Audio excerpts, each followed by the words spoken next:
Dear students, sociology के आज के इस लेक्चर में हम रॉबर्ट मर्टन के बारे में जानने का प्रयास करेंगे। प्रकार्यवाद के बारे में रॉबर्ट मर्टन की कुछ अवधारणाओं को समझने की कोशिश करेंगे। रॉबर्ट मर्टन के बारे में कहा जाता है कि इन्होंने प्रकार्यवाद को अपने चरमोत्कर्ष पर पहुंचने में महत्वपूर्ण योगदान दिया है। लेकिन उससे पहले थोड़ा सा उनकी पारिवारिक और शैक्षिक पृष्ठभूमि के बारे में जान लें तो ज़्यादा समीचीन होगा, उपयुक्त होगा। रॉबर्ट मर्टन का जन्म दक्षिण फिलाडेल्फिया के एक स्लम में हुआ था। इनके पिता एक ट्रक ड्राइवर थे। इस प्रकार यदि देखा जाए तो पारिवारिक पृष्ठभूमि काफ़ी कमज़ोर थी, लेकिन अपनी कुशाग्र बुद्धि से, अपनी होशियारी से उन्होंने टेम्पल विश्वविद्यालय से छात्रवृत्ति प्राप्त की और वहीं से स्नातक की डिग्री भी प्राप्त की। इसके बाद रॉबर्ट मर्टन हार्वर्ड विश्वविद्यालय चले गए और वहीं से उन्होंने डॉक्टरेट की उपाधि प्राप्त की। वहाँ पर ये टालकट पार्सन्स के विद्यार्थी रहे और काफ़ी काम उन्होंने टालकट पार्सन्स के साथ किया। 1957 में रॉबर्ट मर्टन की विश्वविख्यात पुस्तक social theory and social structure का प्रकाशन हुआ। अब आइए बात करते हैं प्रकार्यवाद की। तो प्रकार्यवाद मनुष्यों की गतिविधियों से जुड़ा हुआ है। ये गतिविधियां अगर हम दुर्खीम के शब्दों में कहें तो समाज को एकीकृत करने के लिए होती हैं, और अगर पार्सन्स और मर्टन के शब्दों में कहें तो व्यवस्था को बनाए रखने के लिए होती हैं। जब गतिविधियां समाज या व्यवस्था के एकीकरण के लिए होती हैं, लक्ष्यों की प्राप्ति के लिए होती हैं, तो यही प्रकार्यवाद है। प्रकार्यवाद समाज को एक व्यवस्था मानकर चलता है। इसका अर्थ है कि समाज के विभिन्न पक्ष परस्पर जुड़े हुए होकर समाज को बनाते हैं। जब हम समाज का विश्लेषण करते हैं तो उसमें किसी भी इकाई को लेकर उसके संबंध अन्य इकाइयों और संपूर्ण समाज के साथ देखने की कोशिश करते हैं। उदाहरण के लिए अगर हम परिवार और धर्म को लें, उनका अध्ययन करें, तो हम उन्हें पृथक पृथक मानकर अध्ययन नहीं करेंगे। ये पृथक इकाइयां नहीं हैं, ये समाज से जुड़ी हुई इकाइयां हैं। हम ये देखने का प्रयास करेंगे कि किस प्रकार धर्म और परिवार सामाजिक व्यवस्था को योगदान दे रहे हैं। समाज में ये माना जाता है कि समाज में हर इकाई का कोई ना कोई प्रकार्य अवश्य होता है, और अगर वो इकाई उस प्रकार्य को ना करे तो समाज उसे स्वयं उखाड़कर बाहर कर देता है। उदाहरण के लिए धर्म समाज को जोड़ने का काम करता है, लोगों के बीच में एकता को उत्पन्न करने का काम करता है, लोगों को नियंत्रित करने का काम करता है। लेकिन अगर धर्म केवल लोगों के बीच में लड़ाइयां ही कराता रहता, धर्म से लोगों के बीच में भेदभाव, तनाव ही उत्पन्न होते रहते, तो धर्म कब का समाज से गायब हो चुका होता। विगत कुछ दशकों से प्रकार्यवादी सिद्धांतों का विशेषकर समाजशास्त्र में बहुत ज़्यादा विकास हुआ है। किंग्सले डेविस का तो यहाँ तक मानना है कि आज समाजशास्त्र में जो भी साहित्य है उसका 3/4 भाग प्रकार्यवादी साहित्य है। इस प्रकार ये देखा जाए तो प्रकार्यात्मक विश्लेषण की परंपरा काफ़ी पुरानी है। इस प्रकार का विश्लेषण हमें ऑगस्ट काम्टे और हर्बर्ट स्पेंसर की कृतियों में भी देखने को मिलता है, लेकिन दोनों में एक अंतर है। काम्टे का प्रकार्यवाद एक खास किस्म का साम्यवाद है, तो स्पेंसर का प्रकार्यवाद एक विश्लेषणात्मक प्रकार्यवाद है। और आगे चलकर दुर्खीम ने भी इसी प्रकार के विश्लेषण को विकसित किया है। कुछ विचारक ये मानकर चलते हैं कि दुर्खीम वो पहले विचारक हैं, पहले समाजशास्त्री हैं जिन्होंने समाजशास्त्र में प्रकार्यवाद को व्यवस्थित रूप से आगे बढ़ाया है। उन्होंने अपनी पुस्तक द डिवीजन ऑफ लेबर में सामाजिक तथ्यों का प्रकार्यात्मक विश्लेषण किया। दुर्खीम के अनुसार सामाजिक तथ्य ही सामूहिक चेतना है जो समाज के विभिन्न व्यक्तियों को एक सूत्र में बांधता है, और यही प्रकार्यवाद है। इसके बाद एक दूसरे महत्वपूर्ण विचारक आते हैं, टालकट पार्सन्स, जिनकी कृतियों में भी हमें प्रकार्यवाद का संशोधित रूप देखने को मिलता है। लेकिन उनकी हम चर्चा यहाँ पर नहीं कर रहे हैं। यहाँ पर हम रॉबर्ट मर्टन के बारे में जानने की कोशिश कर रहे हैं, प्रयास कर रहे हैं। तो रॉबर्ट मर्टन के समय में समाजशास्त्रीय सिद्धांत में प्रकार्यवाद अपने चरम सीमा पर था। रॉबर्ट मर्टन के बारे में माना जाता है कि उन्होंने प्रकार्यवाद को तार्किक निष्कर्ष पर पहुंचाने का कार्य किया है। रॉबर्ट मर्टन प्रकार्यवाद को उसकी चरम सीमा तक पहुंचा देते हैं। रॉबर्ट मर्टन को यह श्रेय दिया जाना चाहिए कि उन्होंने मानव शास्त्र में विकसित प्रकार्यवाद का आलोचनात्मक विश्लेषण किया है। मर्टन ये मानकर चलते हैं कि प्रकार्य समाज की व्यवस्था को बनाए रखने के लिए, व्यवस्था से अनुकूलन करने के लिए अनिवार्य होते हैं। रॉबर्ट मर्टन ये मानकर चलते हैं कि अगर समाजशास्त्र में प्रकार्यात्मक सिद्धांत को मजबूत बनाना है, सुदृढ़ बनाना है, तो मानव शास्त्र से इस क्षेत्र में बहुत कुछ सीखना पड़ेगा। इस कारण उन्होंने मैलिनोवस्की और रैडक्लिफ ब्राउन के द्वारा विकसित प्रकार्यवाद का गहन अध्ययन किया और उनके द्वारा प्रदत्त प्रकार्यवाद की जो पोस्टुलेशंस हैं, अभिधारणाएं हैं, उनको भी अध्ययन करने के बाद उनकी आलोचनाएं की, उनका खंडन किया है। अब आइए देखते हैं कि ये जो पोस्टुलेशंस हैं, अभिधारणाएं हैं, ये कौन कौन सी अभिधारणाएं हैं और रॉबर्ट मर्टन ने किस प्रकार इनका खंडन किया है, इनकी आलोचना की है। तो सबसे पहली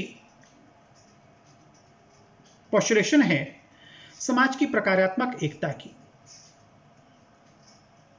रैडक्लिफ ब्राउन ने अपने निष्कर्षों से यह सिद्ध करने की कोशिश की कि प्रत्येक समाज में एक प्रकार्यात्मक एकता पाई जाती है। उदाहरण के लिए अगर हम धर्म को लें तो उसके जो विभिन्न निर्माणक अंग होते हैं, जैसे पुजारी, धार्मिक पुस्तकें, पूजा का सामान, मंदिर, ये सब तत्व होते हैं और इन समस्त तत्वों को एकता में बना रहना बहुत जरूरी होता है, क्योंकि अगर ये तत्व एकता में, यूनिटी में नहीं रहेंगे तो समाज इन्हें हटा देगा। तो समाज की प्रकार्यात्मक एकता के बारे में बहुत अधिक बात करते हैं मानवशास्त्री, लेकिन मर्टन का यह मानना है कि ये इस तरह की जो प्रकार्यात्मक एकता है वो केवल होमोजेनियस सोसाइटीज में ही संभव हो पाती है। होमोजेनियस सोसाइटीज जहां पर एक ही धर्म के, एक ही जाति के, एक ही प्रजाति के, एक ही तरह के लोग रह रहे हैं, वहां पर तो ये प्रकार्यात्मक एकता संभव है। लेकिन जहां पर विभिन्न धर्मों के, प्रजातियों के, विभिन्न जातियों के, विभिन्न भाषाओं को बोलने वाले लोग रह रहे हों, वहां पर जो ये प्रकार्यात्मक एकता है ये संभव नहीं है, क्योंकि हर अनुभविक जीवन में, मानव समाज में पूर्ण प्रकार्यात्मक एकता हो पाना बड़ा कठिन होता है। दूसरा जो पोस्टुलेशन है वो है सार्वभौमिक प्रकार्यवाद का, यूनिवर्सल फंक्शनलिज्म का। मैलिनोवस्की ये मानकर चलते हैं कि सभी आदर्श और सांस्कृतिक तत्व समाज के लिए एक निश्चित सकारात्मक प्रकार्य हैं।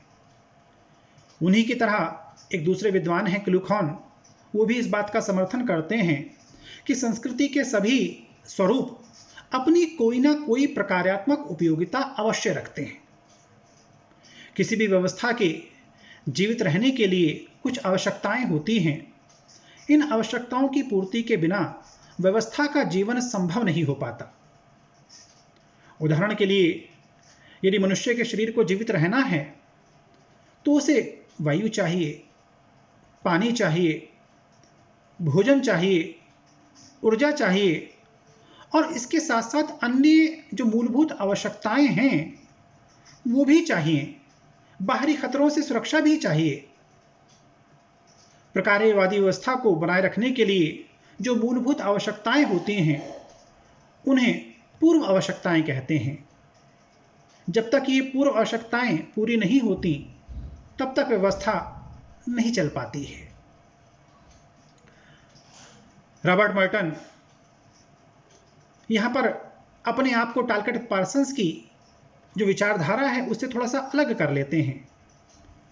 पार्सन्स ये मानकर चलते हैं कि समस्त जो सोशल इंस्टीट्यूशंस हैं, संस्थाएं हैं, वो समाज के लिए प्रकार्यात्मक होती हैं, लेकिन मर्टन थोड़ा इसके विपरीत बात करते हैं। मर्टन ये कहते हैं कि कुछ चीजें डिसफंक्शनल भी हो सकती हैं या नॉन फंक्शनल भी हो सकती हैं। उदाहरण के लिए एक ही समाज में रहने वाले कुछ समूहों के लिए रीति रिवाज, लोकाचार, धर्म प्रकार्यात्मक हो सकता है और कुछ लोगों के लिए वो दुष्प्रकार्य हो सकता है। इसको एक उदाहरण के लिए से समझ सकते हैं आसानी से कि धार्मिक जब आयोजन होते हैं तो उसमें लाउड स्पीकर का प्रयोग होता है। धार्मिक आयोजन कर रहे लोगों के लिए लाउड स्पीकर का प्रयोग करना प्रकारात्मक हो सकता है, कुछ और लोगों के लिए हो सकता है क्योंकि उससे कुछ ज्ञान अर्जन हो रहा है, भक्ति प्राप्त कर रहे हैं, लेकिन कुछ लोगों के लिए वो परेशानी का सबब हो सकता है, कुछ के लिए वो दुष्प्रकारात्मक हो सकता है। इसी तरह मांसाहार कुछ लोगों के लिए प्रकार्यात्मक हो सकता है, प्रतिष्ठाजनक हो सकता है, जबकि कुछ लोगों के लिए वो आपत्तिजनक और दुष्प्रकार्यात्मक हो सकता है। इसी तरह से धर्म अक्सर लोगों को जोड़ने का काम करता है, तो कई बार वो लोगों को बांटने का काम भी करता है। गरीबी को अगर हम देखें तो गरीबी कुछ लोगों के लिए प्रकार्यात्मक है। ये कुछ लोग वो हैं जो अमीर हैं, जिनको अपने कारखानों के लिए, मिलों के लिए, फैक्ट्रियों के लिए सस्ते मजदूर चाहिए, गरीब चाहिए। तो अमीरों के लिए गरीबों का होना प्रकार्यात्मक है, लेकिन गरीबों के लिए गरीबी होना वो अकार्यात्मक है, दुष्प्रकार्यात्मक है, क्योंकि इससे उनका जो जीवन है वो दुखमय हो जाता है। तीसरा पोस्टुलेट आता है प्रकार्यों की अपरिहार्यता का, फंक्शनल इंडिस्पेंसिबिलिटी का। इस अवधारणा में मेलिनोवस्की ये तर्क रखते हैं कि समाज के कुछ तत्व, जैसे कोई सामाजिक, धार्मिक या सांस्कृतिक रीति रिवाज जो समाज में विद्यमान हैं, तो इसका अर्थ यह निकाला जाना चाहिए कि उनके बिना समाज का अस्तित्व संभव नहीं है, क्योंकि उनके बिना समाज की आवश्यकताओं की पूर्ति नहीं हो सकती। इसलिए वो तत्व समाज में बने हुए हैं, समाज में उनको होना ही है, वरना समाज नहीं चल पाएगा। रैडक्लिफ ब्राउन ने इन्हीं को कंडेंसरी कंडीशंस कहा है। पार्सन्स ने इनको फंक्शनल रिक्वेसिटीज कहा है, और उनका जो मॉडल है AGIL का मॉडल, उसमें उन्होंने इसका उल्लेख भी किया है कि कुछ संस्थाएं, सामाजिक संस्थाएं बहुत जरूरी होती हैं, इनके अभाव में समाज नहीं चल सकता है, जैसे विवाह है, शिक्षा है, स्वास्थ्य है, धर्म है। ये अनिवार्य संस्थाएं हैं, सामाजिक संस्थाएं हैं। मेलिनोवस्की इसी चीज को थियरी ऑफ नीड्स कहते हैं। दुर्खीम ने डिवीजन ऑफ लेबर में ये दर्शाने की कोशिश की कि समाज में श्रम विभाजन के बिना समाज नहीं चल पाएगा। यदि कोई प्रकार्य समाज की आवश्यकता को पूरा नहीं करता तो समाज स्वयं उसके अस्तित्व को समाप्त कर देता है। जैसे आजकल आप देख रहे हैं कि मोबाइल के, कंप्यूटर के, टैबलेट के आने के बाद चिट्ठी पत्र जो पहले बहुतायत में उपयोग में लाते थे लोग अपने संदेशों के आदान प्रदान के लिए, उनका अस्तित्व संकट में आ गया है।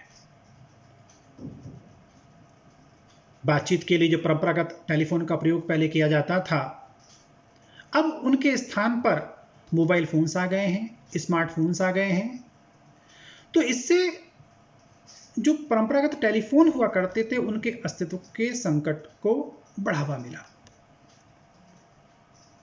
लेकिन मर्टन प्रकार्यों की इस अपरिहार्यता को स्वीकार नहीं करते हैं। उनका मानना है कि किसी भी समाज में कोई भी सामाजिक या सांस्कृतिक आदर्श अपरिहार्य नहीं है। वो ये मानकर चलते हैं कि किसी भी संस्था के अभाव में समाज चल सकता है। कोई चीज समाज के लिए इतनी अनिवार्य नहीं है कि समाज को उसके बिना अधूरा महसूस करना पड़े। यहां पर रॉबर्ट मर्टन फंक्शनल अल्टरनेटिव्स की बात करते हैं। आदिम समाजों में जब नाचते थे लोग, गाते थे, तो उसके लिए ढोल की ताल पर नाच गान किया करते थे। वहां पर ढोल आवश्यक है, अपरिहार्य है, क्योंकि वहां पर उसका कोई विकल्प नहीं है। लेकिन आधुनिक उन्नत समाजों में नाचने गाने के लिए कई वाद्य यंत्र का उपयोग किया जाता है। वहां पर ढोल की अपरिहार्यता की कोई बात नहीं है। इसलिए मर्टन ये कहते हैं, जोर देकर कहते हैं कि अपरिहार्यता की अवधारणा लघु और अनपढ़ समाजों से ली गई है। तो साफ साफ ये बात निकल कर आती है रॉबर्ट मर्टन की आलोचना से कि किसी भी संस्था के अभाव में समाज चल सकता है। जैसे एक उदाहरण लेकर चलें कि पहले परिवार बहुत जरूरी था, बहुत सारे ऐसे दायित्व हुआ करते थे जो परिवार निर्वहन करता था। जब आज के समान दूसरी संस्थाएं नहीं थी, लेकिन आज परिवार के बहुत सारे दायित्वों का स्थान दूसरी संस्थाओं ने ले लिया है। जैसे बच्चों के लालन पोषण के लिए क्रेचेस का अस्तित्व आया है, जहां पर बच्चों का सामाजिकरण होता है, उनका मार्गदर्शन किया जाता है, क्योंकि माता पिता उनके सुबह होते ही अपने अपने स्थान पर कार्य करने के लिए निकल जाते हैं। तो बच्चों की देखभाल को पूरा करने के लिए उन क्रेचेस का जन्म हुआ। ऐसा ही स्कूल की हम बात करते हैं कि पहले जो बच्चों को शिक्षा देने का काम था वो परिवार स्वयं करते थे, लेकिन आज बच्चों की शिक्षा देने का जो कार्य है वो विद्यालयों ने, स्कूलों ने अपने हाथ में ले लिया है। आज हम देखें तो जैसे कि ऑनलाइन वेबिनार्स हो रही हैं, सेमिनार्स हो रही हैं, कॉन्फ्रेंसेस हो रही हैं, तो ये महसूस होता है कि विद्यालय शायद आने वाले समय में इतने आवश्यक नहीं रहेंगे जितने आवश्यक आज हैं, जो उनका भौतिक स्ट्रक्चर है। इसी तरह से जो कानून है वो लोगों के व्यवहारों को नियंत्रित निर्देशित करने का काम करता है, जो कार्य पहले कभी परिवार किया करते थे। परिवार जो पहले आपत्ति के समय अपने सदस्यों की आर्थिक सुरक्षा का काम करता था, आज वही काम इंश्योरेंस कंपनीज ने, बीमा कंपनियों ने अपने हाथों में ले लिया है। तो परिवार रूपी जो संस्था है, जिसके बहुत सारे महत्वपूर्ण दायित्व थे, कार्य थे, जिसके कारण वो अस्तित्व में बनी रही थी, आज धीरे धीरे उनके उस कार्यों का दूसरे संस्थाओं को हस्तांतरण हो रहा है। आइए अब बात करते हैं रॉबर्ट मर्टन के जो प्रकारादि विश्लेषण है उसके कुछ दूसरे तत्वों की, दूसरी अवधारणाओं की। रॉबर्ट मर्टन ने प्रकार्य को 3 भागों में बांटा है। पहला जिसकी वो बात करते हैं प्रकार्य, ये वे गतिविधियां हैं जो व्यवस्था को बनाए रखने के लिए व्यवस्था से अनुकूलन करती हैं। उदाहरण के लिए जब विद्यालयों में प्रार्थना सभा होती है तो सारे के सारे विद्यार्थी एक पंक्ति में खड़े हो जाते हैं। विद्यार्थियों की एक यूनिफॉर्म होती है, एक ड्रेस कोड होता है जिसका वो पालन करते हैं। ये प्रकार्य है, क्योंकि इससे अनुशासन में सहायता मिल रही है। अब रॉबर्ट मर्टन प्रकार्य को 2 भागों में वर्गीकृत कर देते हैं, बांट देते हैं, जिनकी अब हम बात करेंगे। और वो 2 भाग हैं, प्रकट प्रकार्य का और प्रच्छन्न प्रकार्य का। मैनिफेस्ट फंक्शंस और लेटेंट फंक्शंस का। प्रकट प्रकार्य वे निरपेक्ष परिणाम हैं जो व्यवस्था के साथ तालमेल बिठाते हैं, अनुकूलन करते हैं। इस प्रकार के जो परिणाम हैं वो समाज के द्वारा वांछित होते हैं, समाज ये अपेक्षा करता है कि अमुक प्रकारे अमुक उद्देश्य को पूरा करेगा और समाज में उपयोगी योगदान देगा। जैसे धर्म की हम बात करें तो धर्म का प्रकट प्रकार्य ईश्वर को प्रसन्न करना है। जैसे विद्यालय में छात्रों का यूनिफॉर्म पहनकर आना, ये अनुशासन की भावना को विकसित करना है। दूसरा, रॉबर्ट मेर्टन बात करते हैं लेटेंट फंक्शंस की, अप्रकट प्रकार्यों की। तो ये वो प्रकार्य होते हैं जिनके परिणाम ना तो समाज द्वारा अपेक्षित होते हैं और ना ही समाज द्वारा स्वीकृत होते हैं। उदाहरण के लिए शादी करना, विवाह करना, वो सुखी वैवाहिक जीवन के लिए जरूरी हो सकता है, धर्म के पालन के लिए आवश्यक हो सकता है, संतान प्राप्ति के लिए आवश्यक हो सकता है। लेकिन जो प्रकट प्रकार्य है, जो उसका मूल उद्देश्य है, वो है समाज के नियमों का, समाज की व्यवस्था का पालन करना। इसी तरह से जब हम दवाई खाते हैं तो दवाई का जो प्रकट प्रकार्य है वह किसी बीमारी से हमको मुक्त कराना। लेकिन अगर दवाई के खाने के साथ साथ हमको उसके कुछ साइड इफेक्ट्स के रूप में कुछ दूसरी बीमारियां उत्पन्न हो जाती हैं तो उसका अप्रकट प्रकार्य है।